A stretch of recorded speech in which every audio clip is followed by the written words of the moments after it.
So, not everyone here, my friends do, but not everyone here knows why I'm the Budman.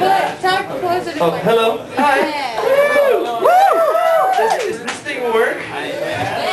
Okay, yeah, Budman. Why am I Budman? Well, I'm not a drug dealer. I don't work at a floral shop, and I don't drink Budweiser beer. It just happens to be I have the coolest last name.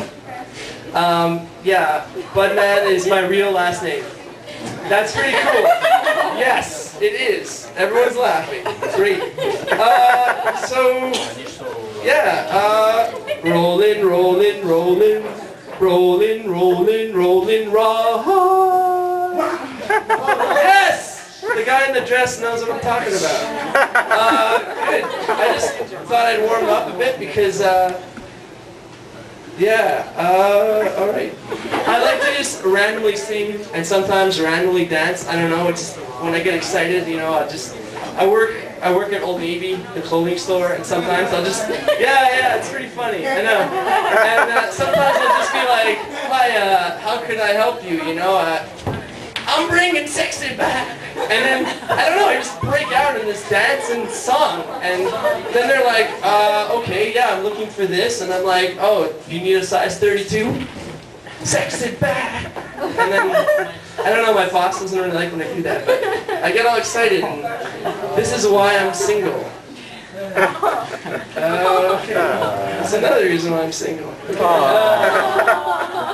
Yeah, so, no, but being single is okay. I mean, I don't know, I have a hard time, like... There's two things wrong here. You know the whole, like, men are from Mars and women are from Venus, but for me it feels like women are from Earth and I'm just lost in space. I don't know, I can't... And like, I did the whole... I went to Australia and traveled around and everyone's like, yeah, you know, you can really, like, pick up chicks. And I did, because I worked on a farm and there were chickens. And then they were like, you know, I tried other things, like I bought a guitar and I figured, you know, with the guitar I could learn some songs and pick up some women, and I suck. But it works because when they're not looking, I just take the guitar, you know, and then it's fair game. So, yeah, that's that, and then, it's nice. Oh, you guys are easy. Yeah, woo! So, yeah, just like now, nothing much has changed. In high school, I always got picked on a lot. It's pretty tough because I was short and I weighed 70 pounds and I was soaking wet. But literally, because the joke at the time was to take buckets of water and throw them on you. So I was always, you know, wet, and they were like, hey, Budman, splash! And that really sucked. And now that I'm older, nothing much has changed. I still get picked on by high schoolers. So that really sucks. And, but I mean, high school was kind of cool. I mean, I'm sure everyone here's gone to high school, maybe not that guy. But a lot of people have gone to high school, and I mean, I had a good time, except one year we had this, this Christmas box where you write a little note and you put it in the mailbox, and then you come to school the next day and there's like your homeroom and they bring you all the notes and they say stuff like, hey, like, see you next class, I have a crush on you and stuff like that. And I come to school and I get like 50 of these letters and I'm like, awesome, I have lots of friends, and I open them all up and they're all like, fuck you, I hope you die, and you're skinny, and see you next class because I'm going to kill you, and it was like really, so high school wasn't so good for me. But then like, a few years later, you know, well, a few years ago actually, I found this time capsule from school, and I was like, wow, I can relive all my memories. And I opened it up, and there's like pictures from school and notes from teachers, and then more death threats from kids, like, hey, are you fat yet? I hope you die.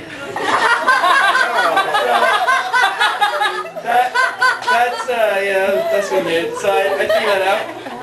And, but, you know, I had to work on some things, because, like, in high school, you know, whenever I got picked on, I wanted to fight.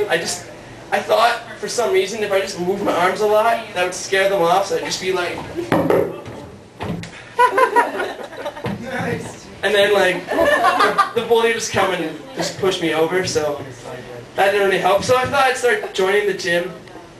And I don't know, it's kind of going pretty good. I mean, I'm there and I'm just like, oh, yeah, I got not inside the door! So, it hurts. But once I'm inside, you know, I try to pick up the barbells, but I don't know, it's kind of cool. I'm like the only person, I think, that if I drop the barbell, there's like these little posts on the bottom that actually, my body's thin enough to fit in between the barbell and the bench. So if I drop it, I can just slide underneath. But I have no problems because the women there are actually stronger than I am. So once I was there and it fell on my head and this girl was like this tall and probably 90 pounds, picked it up with one finger and just walked away. And I'm like, I really got to work out. And I'm trying. It's showing, I hope. So, okay. Alright, that's about all I've got. But I got a quick story just to end the night, and this is a true story. It really happened. I came home one day and I decided I had to go out and get some food, and as I'm leaving the house, my dad is like, "Oh, Josh, before you leave, I have all these errands I got you to do. Could you go pick up my lotto tickets and go to the library, and here's a prescription, and you can pick up some drugs and all this stuff." So I'm like, fuck, alright. So I get in the car and I go do some errands, and I run by the drugstore and I give them the prescription, and they told me that it's going to take a while, there's a lot of stuff, and so I leave, I come back 20 minutes later and they call my dad's name right away. I'm like, this is sweet, I've never picked up drugs before. So I walk in and the person's like, okay, here's this bag of stuff, and then she hands me a box of Viagra. And I'm like, there's got to be some mistake, because my dad's 73, my mom's 65, and I really doubt they're still having sex. So I'm like, there's got to be some mistake here. And the woman's like, oh, I don't normally work here. Hold on, let me get my supervisor. The supervisor comes. She's like, hi, can I help you? Is there a problem? I'm like, yeah, I think there's a mistake. You're trying to sell my dad Viagra. This can't be right. And she's like, hold on, let me check my file. She goes, checks her file, comes back. She's like, no, that's right. I'm like, are you serious? There's got to be some mistake. So then I get out of the line and I call my dad. I'm like, Dad, I think they're trying to scam you. They're trying to sell you Viagra. My dad's like, no, that's for me. I'm like, what? He's like, don't look at me, ask your mother. Immediately I slam the phone, run back to the counter, I'm like, yeah, I guess that is for my dad.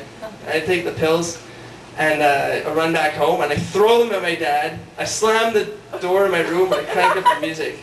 And I just don't, could Viagra save a marriage? Because I don't understand. Oh yeah. That's it for me.